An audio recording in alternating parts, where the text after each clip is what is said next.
A. Smith Show starts right now.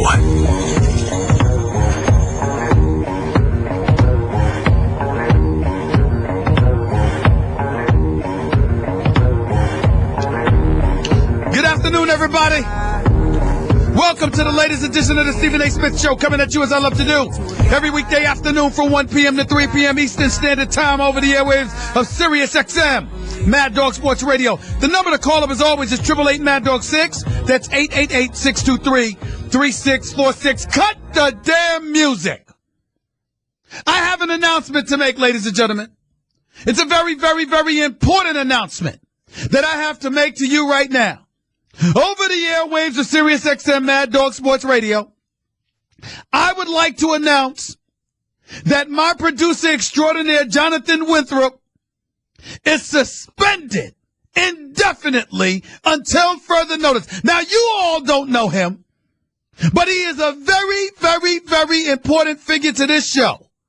Nuno Texiera, my other producer extraordinaire, my board op, combined with Jonathan Winthrop, are the brain trust of this show.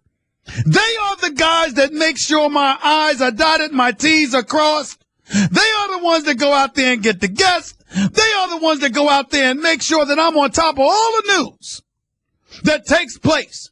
So for me to reach a point where I have to suspend Jonathan Winthrop indefinitely, something extreme has taken place. Something blasphemous has taken place.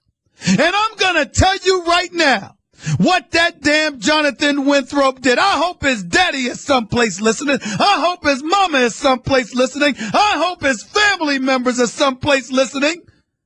Because what he did, my producer, somebody who is employed by me, what this man did is so sacrilegious, so blasphemous, so disingenuous, so annoying, so criminal, so disrespectful that I felt the need to suspend him indefinitely. And do you know what that is, ladies and gentlemen? Do you know what Jonathan Winthrop did? He had the audacity, the unmitigated gall, to come to me and say, Stephen A. Smith, when are you gonna be fair to Phil Jackson? I mean, can you believe it? Can you believe it? Fair to Phil Jackson? When is he gonna cut him a break, Stephen A? I mean, if this is mind you, ladies and gentlemen, he works for me. The check that he gets is because of me. But this guy comes out there. Now, see, Nuno Texiera, he's smart enough to sit there and keep those thoughts to himself. This Jonathan Winthrop guy, the blasphemy that he would dare bring to my attention is something that is beyond comprehension. He says I'm unfair to Phil Jackson. He said that if Phil Jackson was Jerry West, if Phil Jackson was Joe Dumars, if Phil Jackson was Jerry Colangelo or Brian Colangelo or somebody, I would be raving about Derrick Rose coming to New York City. Jonathan Winthrop's lucky I didn't fire him today. Because let me tell you something right now. Anybody, and I do mean anybody, who calls up to this show talking about how I needs to be fair to Phil Jackson, I don't know what's going to happen to you. I just don't know what I'm going to do to you. I just don't know. I don't know what I'm going to do to you. I don't know what I'm going to say to you. I don't know how I'm going to feel about you. I don't know. Phil Jackson acquired Derrick Rose yesterday afternoon in a deal that sent Robin Lopez and Jerry and Grant and Jose Calderon to the Chicago Bulls for Derrick Rose and the $21.3 million he's scheduled to make in the last year of his contract. Because of this, the New York Knicks are going to shave the $28.5 million off of the final 2 years of Robin Lopez's contract. The Jerry and Grant and the $4 million he's owed over the next 2 years off of his contract.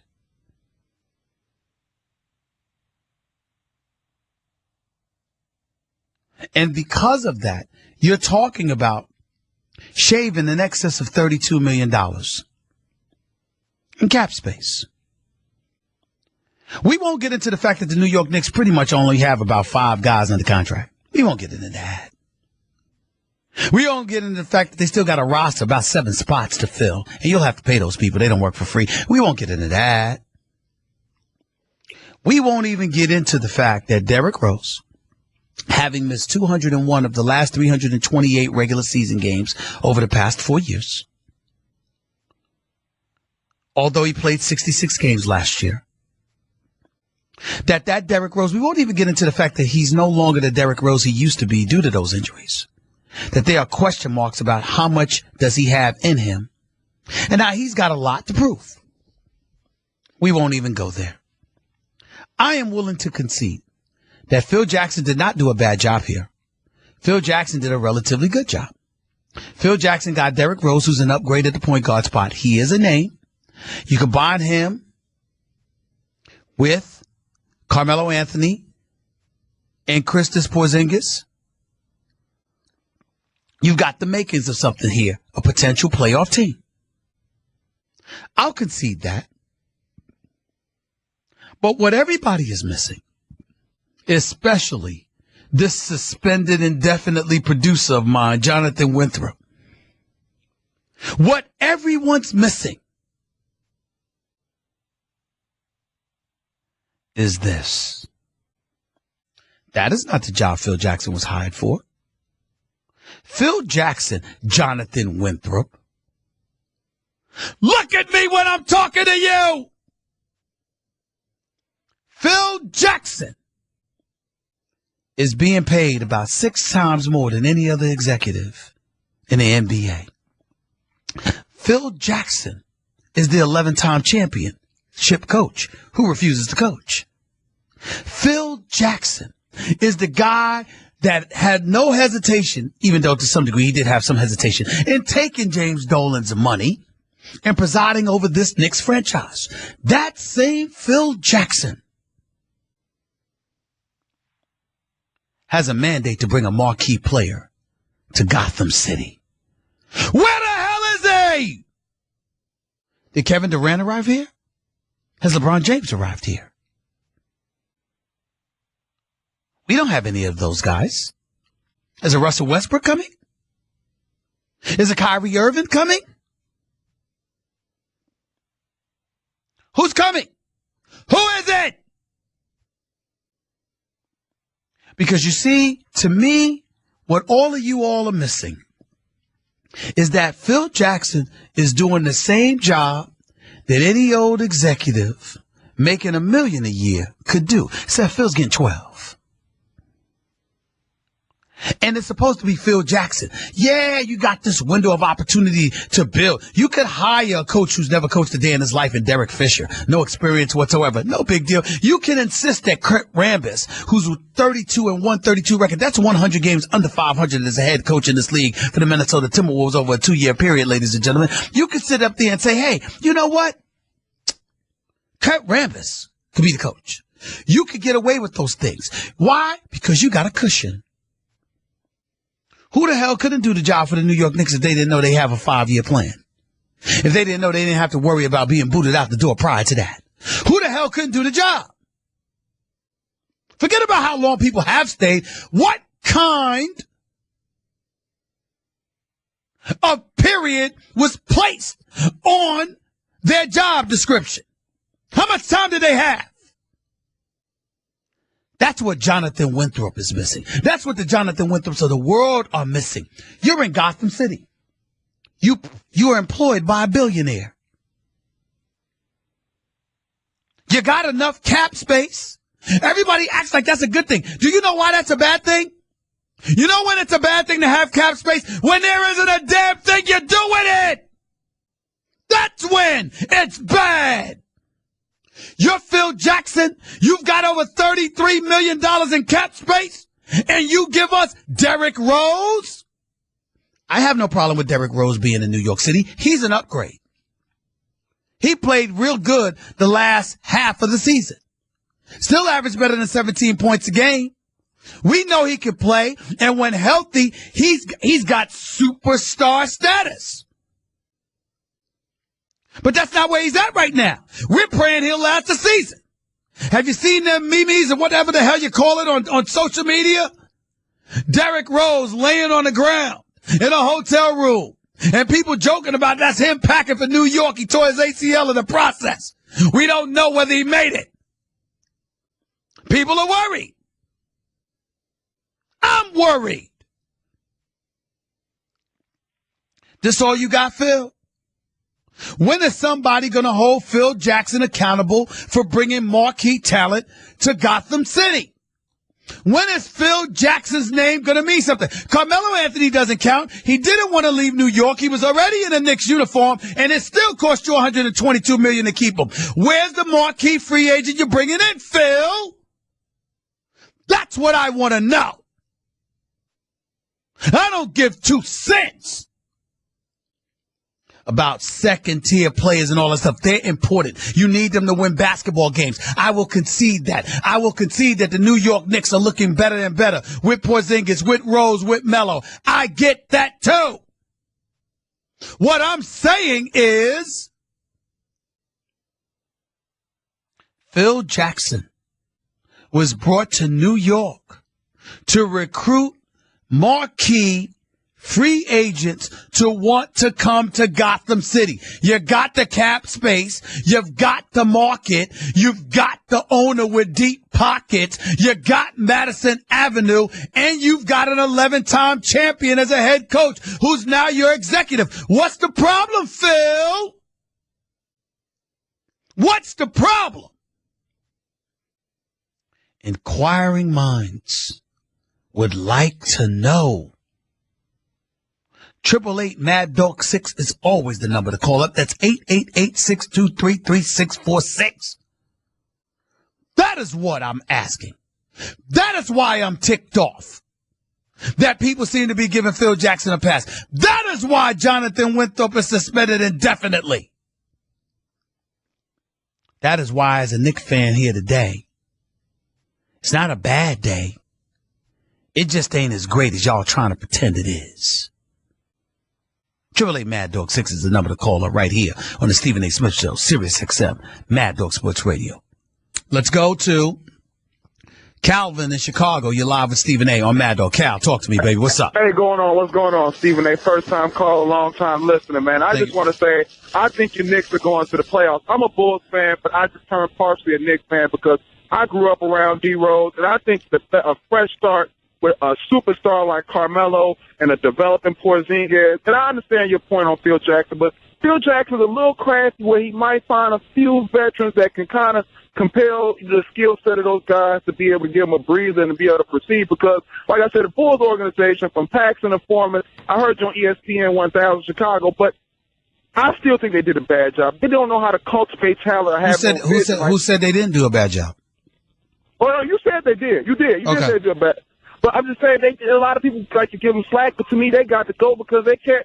They've had opportunities in time they cannot put guys in place to be able to thrive. So I think the Knicks are heading in the right direction. I mean, give or take.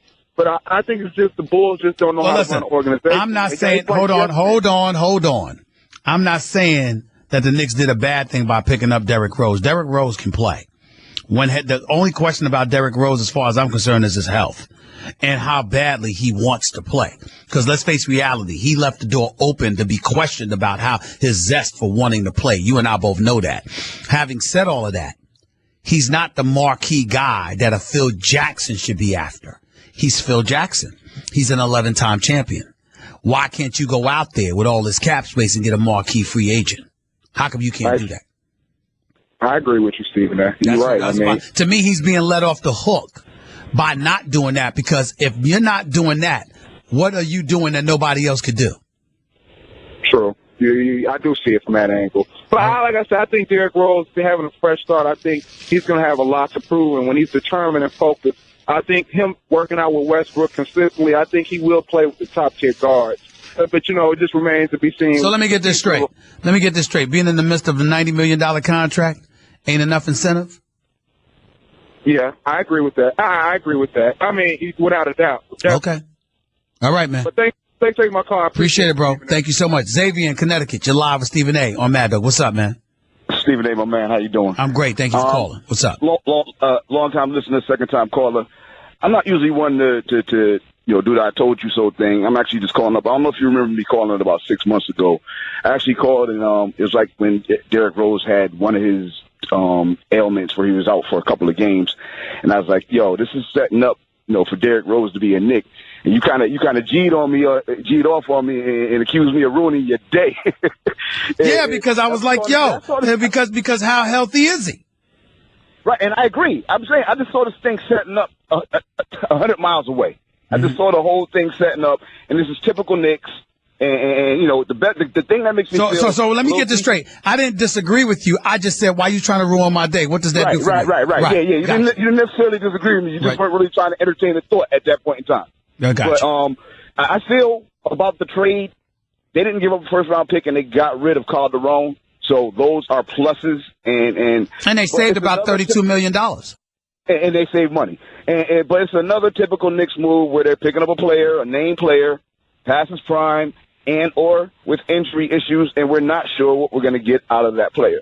So that's the place where I have apprehension with the deal. If he turns out to be 80% of the Derrick Rose that we got to know and love 5 years ago, then it's a great move for the Knicks, and I'll be glad they did it. But they typically make these moves, and that's why when I saw that happen a few months ago, I saw it lining up.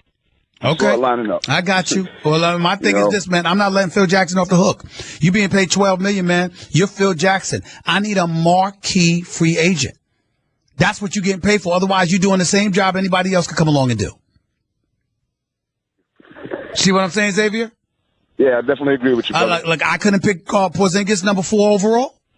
I couldn't give my own free agent, Carmelo Anthony, $122 million. I couldn't hire Derek Fisher. I couldn't hire Kurt Rambis. Absolutely. Come on, man. Now the jury's out to see where he's going to go with his next move. There we go. And see what direction he takes. Listen. I will say this: he's not taking the Knicks in the wrong direction. I'll give Phil that justice. He's not taking the Knicks in the wrong direction, so I'll give him credit for that. I heard somebody say earlier something I agree with. He's not done any dumb moves yet with the Knicks. There we go. You can debate whether or not giving Carmelo I'll give Phil Jackson credit for that. I'll give Phil Jackson credit for that. He's not taking them in the wrong direction. I'm just judging him by whether or not he is going out there and getting a marquee free agent. The man is 49 and 115. 49 and 115. And by the way, Xavier, while you're there, how much you want to make a bet if Kevin Durant was in New York? Or if Kevin Durant and LeBron would a team up in L.A., Phil Jackson, suddenly his hips would get better. How much you want to make a bet? I wouldn't take that bet, Steve. Okay. Take it easy, bro. I wouldn't take it. Later. Maurice in Tampa, you're live with Stephen A. Talk to me, Maurice. Stephen A., hey, how are you? I'm doing good. Go ahead. You know, I agree with you. And to me, I think it's a complex issue. I believe that that Phil Jackson has overestimated his own appeal. I believe he overestimated the appeal of playing in a marquee market like New York. I also believe he misunderstood what it was like to coach Carmelo Anthony and overestimated his ability, or I guess Carmelo Anthony's appeal to bring in another marquee player. And times have changed, so you've got a LeBron who's creating his own marquee market. He has a better opportunity, a better propensity to draw people to Cleveland than Phil would have to draw people. That's fair. That's fair that's fair because they get to play with LeBron. They don't get to play with or play for Phil Jackson as the coach, as Coach Phil Jackson. But let me tell you why I think you're wrong. I'm not saying you're wrong, Maurice, because I don't know. Now, let me tell you what I think you're wrong about, okay? Okay. I don't think Phil Jackson's overestimated the appeal of Carmelo Anthony. You know what I think Phil's done? I think he used Carmelo Anthony's presence to maintain interest in the Knicks while working to rebuild basically throwing Carmelo's talents to the woods while he rebuilds this franchise, keeping us hoodwinked and interested and wasting away Carmelo's years while he builds this franchise and gets it off the ground running. That's what I think he's doing. Well, I agree with you on that, and that was going to be my second point, because if you look at the decisions that Phil Jackson has made, he knows that he has time under his belt because of his reputation, because of his resume of success, that he could take time and he could experiment with the other coach they had, Derek Fisher. He could experiment with Kurt Rambis, because why would you want to bring in a marquee coach and then have to rebuild but really not have the tools and be 2 to 3 years out? Frustrate that coach. You know what I mean? Makes sense, Maurice. I got to run, but I appreciate the call. And makes sense. Can't knock it. Gerald in Maryland, you're live with Stephen A. What's up, Gerald? Hey, Stephen A. I love the show. Third time calling. Listen, two things. Phil Jackson, he doesn't have the same appeal that he had in the 90s. Nobody wants to play in the triangle offense. You know what? I don't think that's it. I think it's the fact that he's an executive and he's not coaching. I think if he were coaching, I don't think we would be saying that. Okay, well, that's fair. But I just don't see a lot of players flocking to want to get to New York to play, like in the system or even for him as a GM. Second thing with Derrick Rose is I love the guy. I think his heart, back when he won the MVP, was tenacious, but he's not the same player. His health is questionable, and I just think, like you said, that Phil Jackson's doing an average at best job at GM, way overpaid, and you should call him out.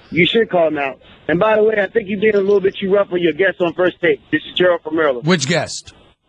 The second guest, when you complimented him on his achievements, his accolades. Will Kane? Will Kane? You thought I was too rough on Will Kane? I think you were too. Steve, everybody knows that you're the man, all right? I mean, but if everybody knows I'm the man, Gerald, don't you think he came in there trying to come at me a little bit wrong? Well, that's what they got. Well, what you want me to do? Well, you can fall back. You already the man. It's like, no. You on my show on national television, bro. I'm not letting you get away with that. All right, thanks, Steve. Thanks a lot, Gerald. Appreciate it.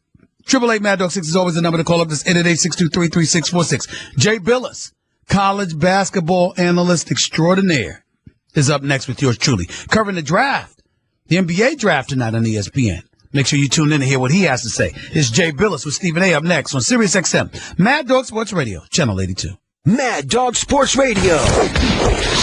Sports Bite. Ben Simmons averaged 19 points. You're on Mad Dog Sports Radio, and this is the Stephen A. Smith Show.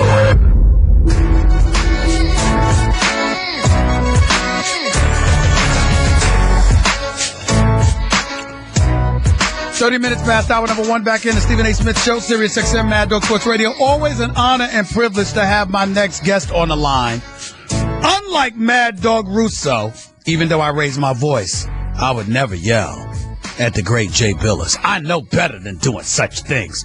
What's going on, Jay? How are you, sir? Stephen A., it is always my honor. How you doing, my friend? I'm doing all right, buddy. It's good to talk to you. The Philadelphia 76ers have made it clear that Ben Simmons is going to be the number one overall pick in tonight's NBA draft. How do you feel about that? Are they making the right move? I think so. I think it's close to a no-brainer, Stephen A. I mean, I've heard the stuff about, Simmons and his team not making it to the tournament and what that may say about him as an individual player. I don't look at it like that. I watched them pretty close last year, and they had a lot of their pieces weren't playing at the same time throughout the course of the year. So I don't know how many players could have gotten them to the tournament by themselves. If there was anyone, I think it would have been Ben Simmons. But he's the complete package. He doesn't shoot it that often. He's not. I don't think he'd be a great shooter right now, classified as such. But it's not that he can't shoot; it's that he doesn't. His mechanics are fine. And, I think his coaching staff really encouraged him to shoot more from the perimeter last year. But when you can get to the basket as easily as he does, he relied more upon that. But he's as ready to play in the NBA as any player that I've seen outside of LeBron in my time watching this as closely as I like to think I do. And there's no player outside of LeBron that I've seen that's as NBA ready right now as he is. He can play, and I think he'll do really well in the league, and he'll get better and better. Jay, what do you make of people who question his motor and say you're playing 35 games in college basketball and they question your motor? What are you going to do over the course of 82 regular season games in an NBA season? What do you say about people that have those questions about Ben Simmons?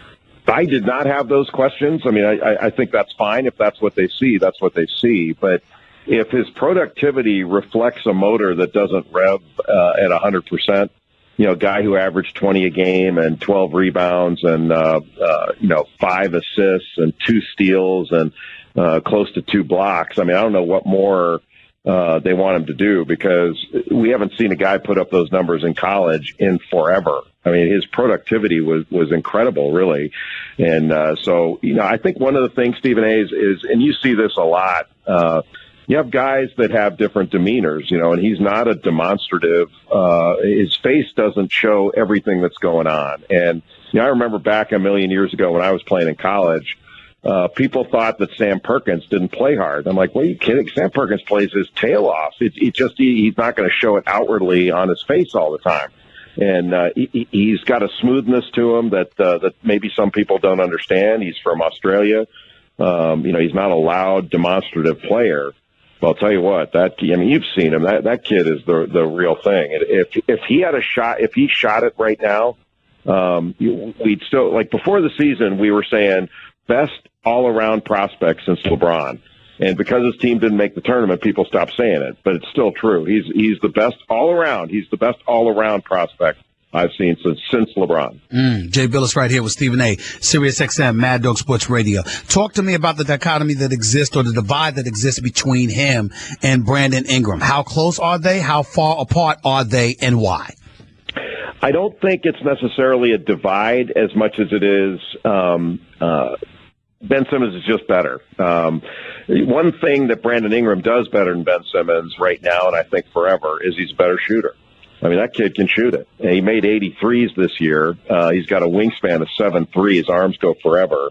He's slight of build. He's only 85 pounds. I think he'll gain some weight, but just as a comparison, like Kevin Durant weighed a good 20 pounds more when he came out. We said he was skinny when he came out of Texas and slight of build, and he was a good clip heavier than Brandon Ingram. But Ingram is multidimensional.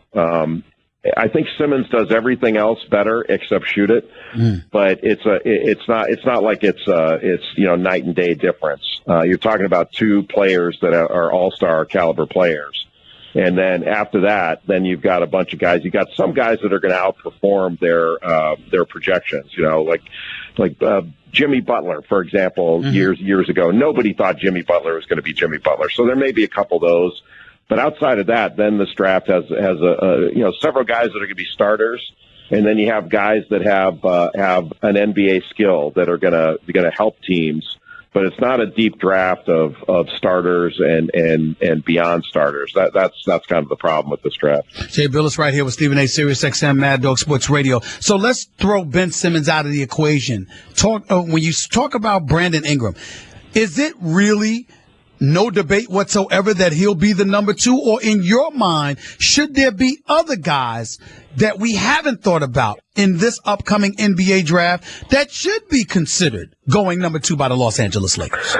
Well, there's not a debate to me. I think Brandon Ingram is the clear pick at the number 2 spot after Simmons.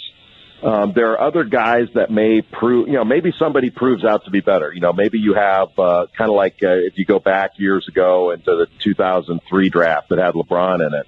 So LeBron was the clear number 1.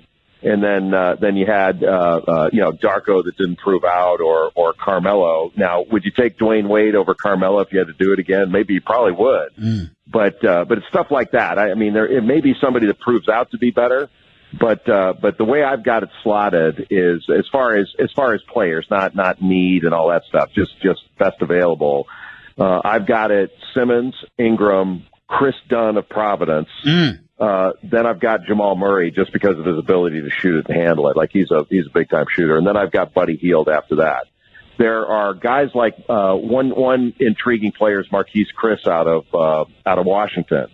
Like he's just 18, 19 years old, and he looks like he's 15. And I mean, he's a couple of years away from shaving, but he's 6'10". He's got a 7-foot wingspan. He's a freak of an athlete. Run, jump, shoot. He can do it all. He's just wild, and he hasn't kind of put it all together. But Jay, what about his teammate, Jay? What about his teammate, DeJounte Murray? What about that guy? Another guy that I'm hearing a lot of stuff about him. Yeah, and rightfully so. He's an NBA talent. He could wind up going as high as 10.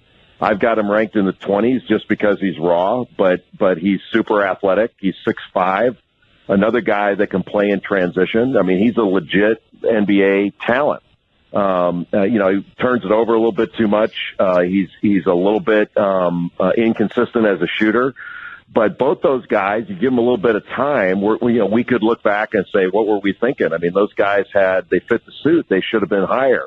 But they're not finished products yet. And whether it's Jaylen Brown out of Cal, there are a bunch of guys that aren't finished products that are just kind of so young and raw that if you give them a little bit of time and they put it together, and I'll give you here's an example of kind of what I'm talking about. I'm probably not articulating this well, but like Simmons, we're talking about his shooting. Like, I don't think his mechanics are broken, but he was 1 of 3 from 3-point range this year. He only took 3 shots. Wow. So, Jalen Rose has a comp on him. He says he reminds him a little bit of Grant Hill. Okay, well, if he reminds you of Grant Hill, what was Grant Hill when he was 18 years old? Grant Hill is a freshman. I was a grad assistant at Duke when Grant was a freshman. You know how many 3-point shots he took that year? How many? 2. Wow. He was 1 of 2. And Grant became a good shooter. Like, if he had come out that year, the knock would have been Grant Hill doesn't shoot it. Like, he's got all the tools. Boy, what a run and jump athlete, and maybe someday he'll be able to play the point and he can guard all these long arms. But boy, he's skinny, and well, look what he became. It's kind of that's, and you see this every day. It's hard to kind of explain this to people, but like, we're dealing with 18-year-old kids, and you got to kind of project them out. So you look back and you say, well, he reminds me of Grant Hill. Well, Grant Hill wasn't Grant Hill when he was a freshman. Remember, he had that high top fade and that's the right, and everything. But he could. You pitch the ball up there, he'd go get it, and he could guard. He could make some plays. But boy, look what he was when he was a senior and when he was 22, and that's kind of what we're trying to do here, and it's hard. But Jay, you're pointing to coaching, because we all know that Coach K is one of the great coaches of all time, if not the greatest, and Grant Hill played for him. I'm thinking about somebody like Ben Simmons, and I don't mean to cast aspersions on the coach at LSU, Johnny Jones, but I wasn't too impressed at the job that was done with Ben Simmons last year, considering how high profile he was and some of the tools that he brought to the table. I thought he could have been better utilized. What were your thoughts watching him get coached? That's a good question. And here's what I think. Like, I'm not going to put Johnny Jones on the same plane as Hall of Fame coaches and all that stuff. Guys have different levels of ability, but I do think Johnny Jones is a good basketball coach, and he's had NBA players before. He's had NCAA tournament teams before, so it's not like the guy can't coach. I think he can coach. But if you look back on last season, they did not have a complete team. When they did, they were very good. People tend to forget this, but LSU, and the last time they played Kentucky for the SEC regular season championship. And they did it without, they had a player named Keith Hornsby who did not play, got hurt. He didn't play early, played a little bit in the middle, and then was gone the rest of the season. The kid named Craig Victor didn't play 9 or 10 games at the start of the year, and that was when they had problems, when they didn't have Hornsby and didn't have Victor. So they didn't have a complete team, and then at the end of the year, Antonio Blakeney gets sick. Mm-hmm. That's why they didn't go to the NIT. It wasn't because they didn't want to. They felt the team underperformed against Texas A&M. Blakeney was sick. They didn't feel like they could field the team to play in it. So it's kind of how it depends on how you look at it. That I agree with you. These are all fair questions, and they should be asked. But I don't see how. I kind of go to the fact, like, I don't see how he had Jarrell Martin and Jordan Mickey the year before and went to the tournament, and then all of a sudden the next year Johnny Jones can't coach anymore because nobody said he couldn't coach the year before. That's fair. And some of it's on Simmons. You know, like maybe it is fair to say that Simmons should have been able to do it by himself if he's all that. I happen to believe that it takes more than that. And I happen to believe, and I've asked this question of myself, that if we swapped places with Ingram and Simmons, and Simmons had gone to Duke and had that Duke uniform on, got to play around, some better talent and all that stuff, what would we wouldn't be questioning whether Simmons was a winner, because he was 62-1 in high school. Only lost one game in high school. Wow. And I think we might have been saying about Ingram, because I don't think Ingram would have gotten LSU to the tournament by himself. But we might have been saying about Ingram, he's got kind of a sleepy look to him out there. When is he going to furrow that brow, and is he tough enough and all that stuff? I don't think I don't think it's true of either one of those players. I think they're both tough enough. I think they're both all-star caliber players in the NBA. But I do think they're fair questions. It's just I don't look at these as excuses, Stephen A. I kind of look at them as reasons that something didn't happen, if that makes sense. Jay Billis right here with Stephen A. Sirius XM Mad Dog Sports Radio. A couple more questions before I let you get on out of here. Let me touch on Jamal Murray for a second, because I had John Calipari on my show First Take today, and he was talking about how Jamal Murray would be the number one overall pick. Is he just blowing smoke because that's one of his players, or is Jamal Murray somebody we should be looking at least at number 2 and beyond, considering the fact that he's 6'5" with the kind of stroke that he has? You know, it's not unfair, but I mean, it is. There is, Cal is on a media blitz today, and that's why I give him a ton of credit. You know, he's out there, like, he goes on. Before he was with you on First Take, and I watched that and I loved it. He was on Mike and Mike. Now, he was the producer of that show. You know, he got all the Kentucky guys. He got all the Kentucky guys on there, and it was an infomercial for Kentucky for 2 hours. And it's just smart business on his part. But he's going to promote his guys, and he should. I would not take Murray number 1. I would not take him over Ingram or Simmons. If he proves out to be better than both of those guys, it's going to be because, one, they performed under our projections, and he performed way over. The only thing that's wrong with Jamal Murray, if you want to say wrong, or that I don't think he does particularly well, he's not a great defender. So staying in front of really quick guards is going to be a challenge for him. I think he can improve upon what we saw last year from him, but man, can he shoot it. And I'd put him right up there with Buddy Hield or anybody in the draft. But you're interested. As far as shooting's concerned. You just mentioned Buddy Hield. What's happened to him? I mean, I know he probably may go top 5. But at the same time, I guess what I'm asking, when I saw what Villanova did to him, am I wrong for saying or feeling like his stock should have dipped just a touch after a performance like that? Or is anybody entitled to it, particularly when you're a college kid? Yeah, I mean, I would say the latter, that he got punched. They all got punched pretty hard, and Villanova just caught him on a bad day, and they went after him. Now, is that something that we've seen other guys have those kind of days? Yeah. And overcome it. I just think the kid he works, he can really shoot it. He's long armed. He's a much better athlete than he's given credit for. But if somebody goes after him like that, is he going to be able to score against any defender? No, he's not that type of player. But you put him on a really good team, and he's going to stretch the floor and be a really good NBA player. I don't know all-star. I would not say that. Maybe. But I think he's a more athletic, longer J.J. Redick, and that's pretty darn good. In this draft, I would take that top 10. Jay, before I let you get on out of here, I feel remiss if I neglected to ask you this last question, because you played at Duke.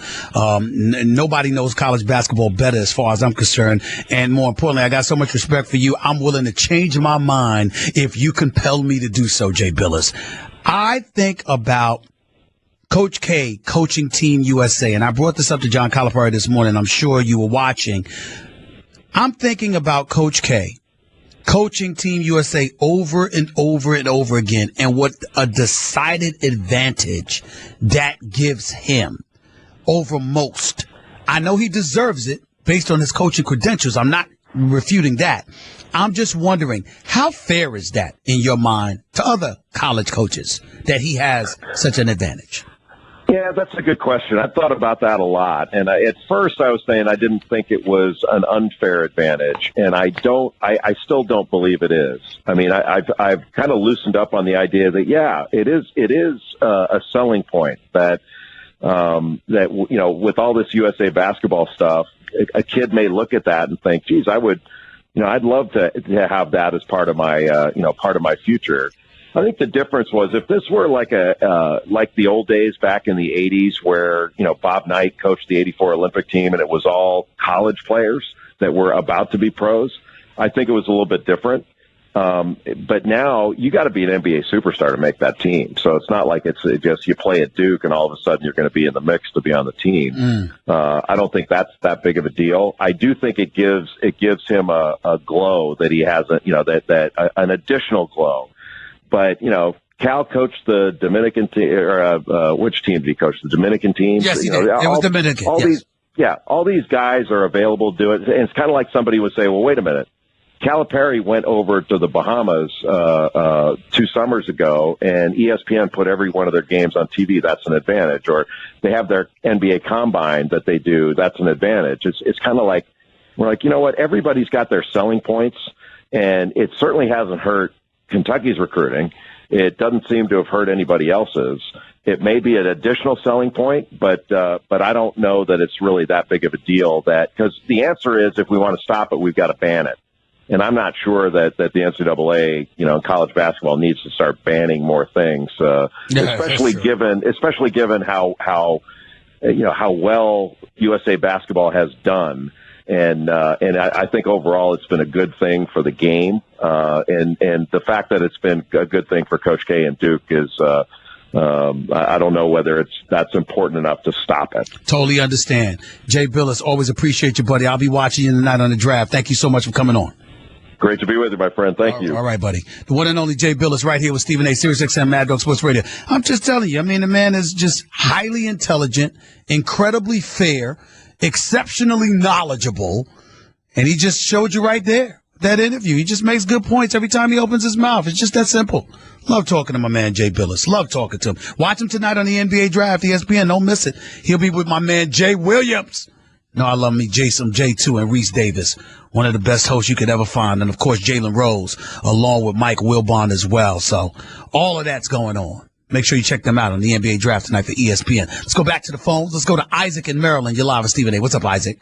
All right, I have 3 quick questions. Well, hurry up and turn down your radio, too. Well, go ahead. All right, so first off, I want to know what you're hearing about what are the Lakers doing tonight? They're going to draft Brandon Ingram. They're going to draft Brandon Ingram. About free agency? Nothing. They're going to draft Brandon Ingram. Then they'll focus on free agency and trying to chase Kevin Durant. Go ahead. Also, I've had this debate. I know it's a crazy debate with my cousin, and he said if you were building a team, he would rather build around J.R. Smith right now than D'Angelo Russell. I'm going to hang up and let you answer that. I agree with that. I agree with that right now. Not build around. I don't think you want to build around J.R. Smith. You wouldn't mind having J.R. Smith as a component on your team, but you'd rather build around him than D'Angelo Russell because D'Angelo Russell has a very, very bad reputation right now. That's just a fact. Let's go to John in Baltimore. You're live with Stephen A. on Mad Dog. What's up, John? Good afternoon. Stephen A., man. How you doing? I'm great. Thank you for calling. What's up? If you had the cap space that Phil Jackson had, what kind of marquee free agents would you have brought in besides Derrick Rose? I don't understand your question. You said if what? If I had done what? The cap space that Phil had, the $32 million in cap space? Yes, sir. What would you have done differently than Phil? Well, first of all, I think it would have started with the coaching. I would not have hired Derek Fisher as a coach. I would have hired a coach with more of a resume. Tom Thibodeau or Mark Jackson would have been my head coach. I would have started right there. Secondly, if I knew that I was in rebuilding mode, I would have let Carmelo Anthony get away rather than give him $122 million if I'm rebuilding. All right? That's number 2. Number 3, Would I have drafted Kristaps Porzingis? I don't think so, but that would have been my mistake because Phil clearly made the right move there. I was thinking along the lines of the Justice Winslows of the world and a couple of others, not Porzingis. But Phil got me there because only Jahlil Okafor or Karl Anthony Towns are the only guys that I would have been sure about. So all of that would have mattered as well. And on top of it all, I'd be on the mission to get Kevin Durant a marquee free agent. I got to run, though. Thank you so much for the call. By the way, tomorrow, live and free on Spike, Dynamite 2, a combat sports event like no other, with an MMA cage and a kickboxing ring side by side. It's a totally stacked card from top to bottom, featuring some of the biggest names in MMA and kickboxing. Witness the return of MMA icon Rampage Jackson as he steps back into the Bellator cage to battle Olympic judo gold medalist Satoshi Ishii, and a Bellator debut of heavyweight superstar and ex-NFL player Matt Mitrione. Plus, the lightweight title is on the line when former champ Michael Chandler faces Brazilian knockout machine Patrick Pitbull. These two have met before, with Chandler coming out on top, but Pitbull is on a tear, coming off of 2 straight wins, including a vicious KO of Ryan Couture. All that MMA action, plus some of the best kickboxers on the planet, including Kevin Ross, Kerry Melendez, and Joe Schilling. Schilling looks to avenge his recent KO loss to the hard-hitting Hisaki Kato, this time on his turf, the kickboxing ring. Bellator Dynamite, presented by Miller Lite. Live tomorrow at 8 p.m. Eastern, 7 p.m. Central. Only on Spike TV. Hour number 2 up next. We'll continue with our NBA talk and more in a minute. I think I'm going to let Jonathan Winthrop come back to work. I think he's earned it. He shut his mouth. He hasn't said anything positive about Phil Jackson in the last hour. I might forgive him. Maybe. I'm not sure yet, but I'll let you know. Stephen A. Smith Show, Sirius XM, Mad Dog Sports Radio, Channel 82. Right now. Surprise! Stephen A. had to run. Rothenberg with you. Stephen A. Smith Show, Sirius XM, Mad Dog Sports Radio, Channel 82. Number to call, 888-MAD-DOG-6, 888-623-3646. It will be very interactive. NBA draft is tonight. If you're in the New York metropolitan area, you have very